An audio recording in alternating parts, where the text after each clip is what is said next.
Fala, galera. Estou aqui para falar com vocês hoje sobre o plexo braquial, tá bom? O objetivo da aula é que vocês entendam um pouco a anatomia básica do plexo, né?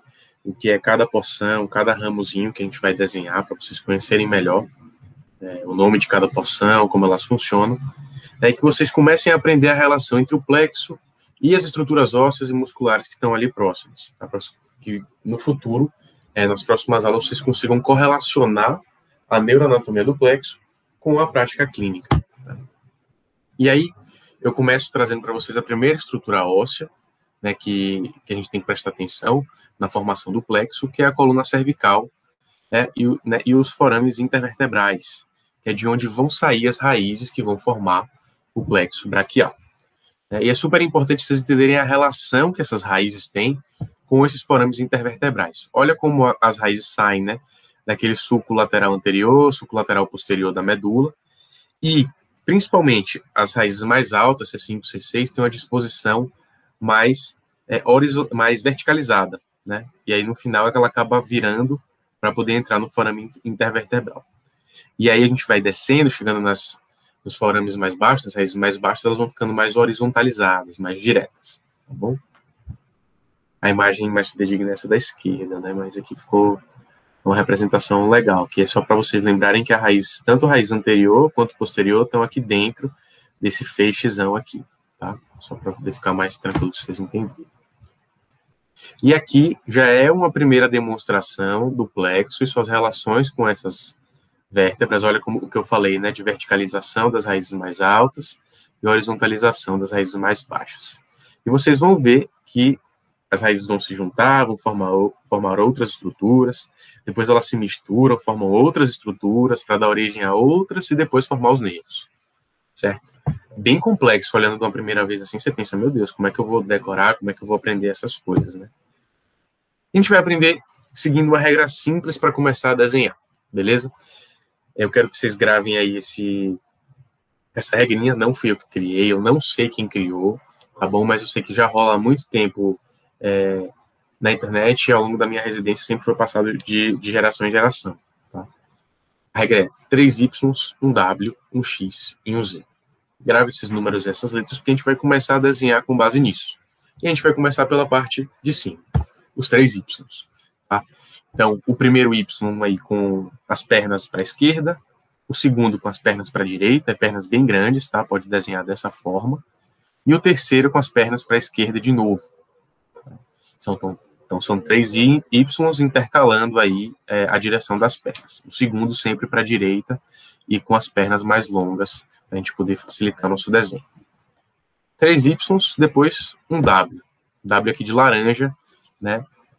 Nas pontinhas que ficaram livres aí do primeiro e do terceiro Y. Aí você consegue formar o W cruzando aí as pernas longas do segundo Y, certo?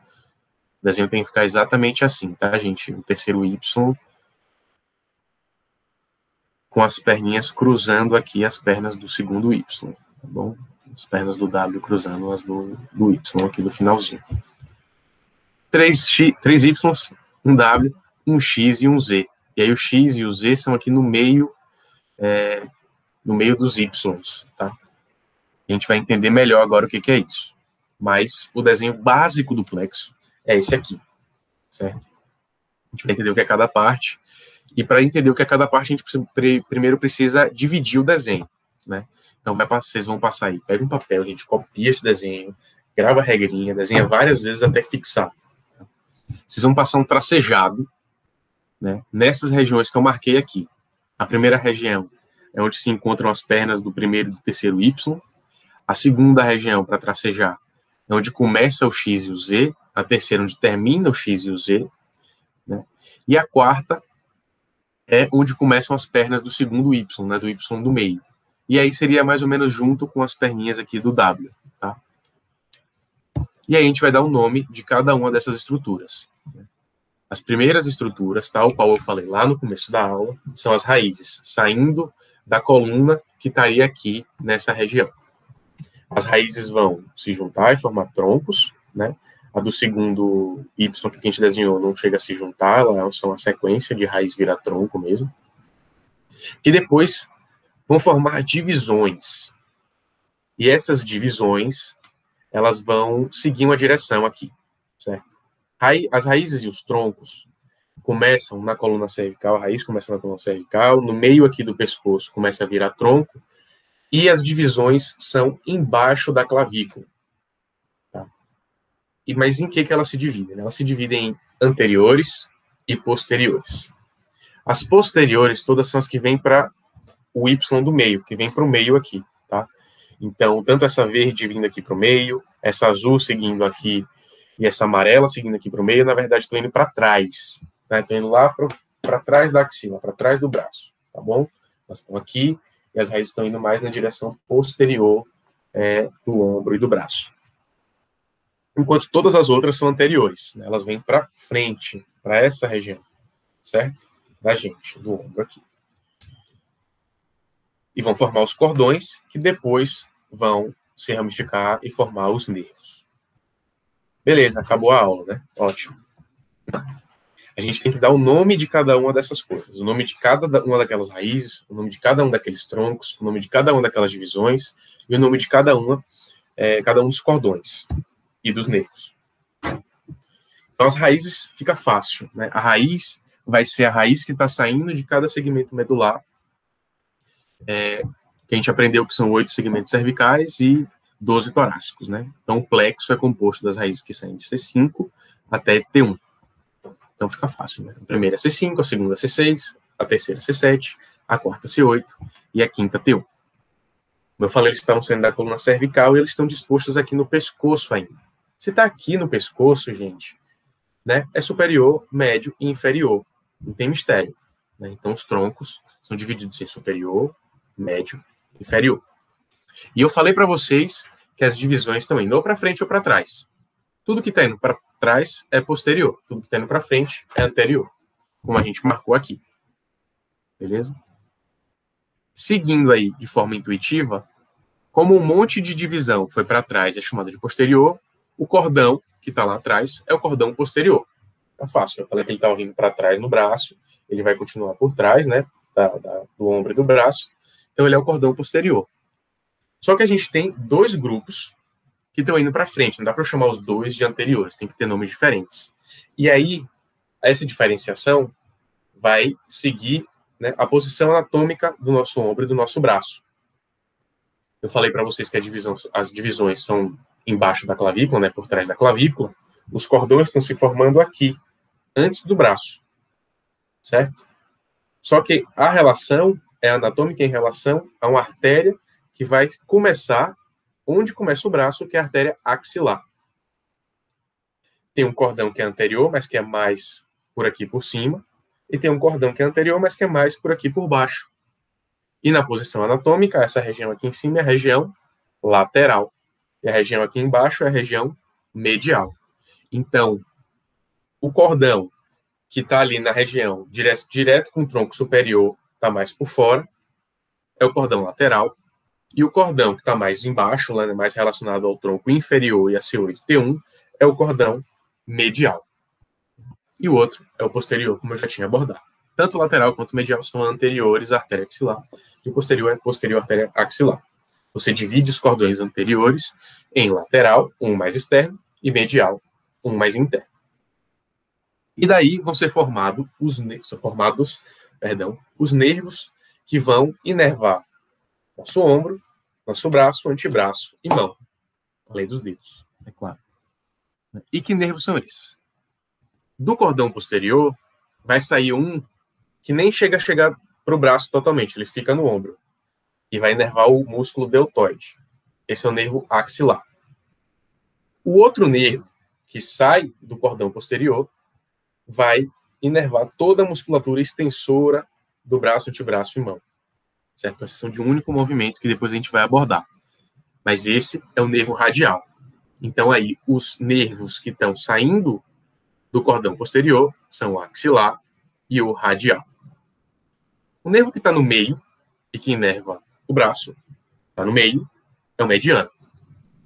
Beleza? O nervo que vai pegar, vai estar em continuidade com o cordão medial aqui no cantinho, vai inervar essa região da mão, é o ulnar. E o nervo que sobra, que saiu do cordão lateral, que inerva, na verdade, o músculo que faltou, que é o bíceps, é o nervo músculo cutâneo. Então, é essa a disposição aqui, beleza?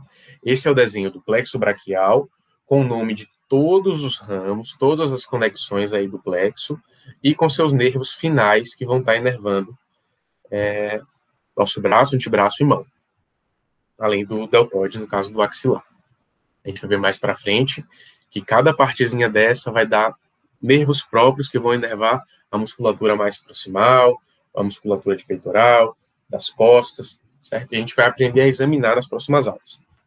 Mas eu quero, nesse momento, que vocês aprendam a desenhar o plexo e a dar o nome dos principais segmentos e que vocês comecem a entender a relação deste desenho com os ossos e com os músculos.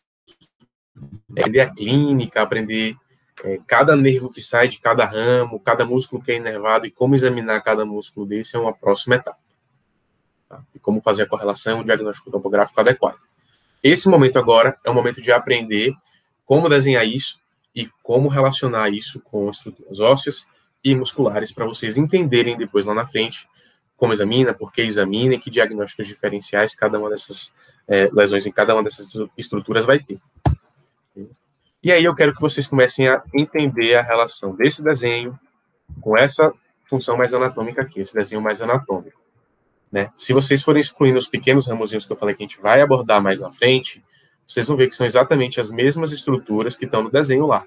Olha só, raiz C5, raiz C6, raiz C7, raiz C8, raiz T1. Tronco superior, tronco médio, tronco inferior. Aí eu falei para vocês que vão ter as divisões no nível da clavícula. As três que vão lá para o meio estão indo, na verdade, lá para trás.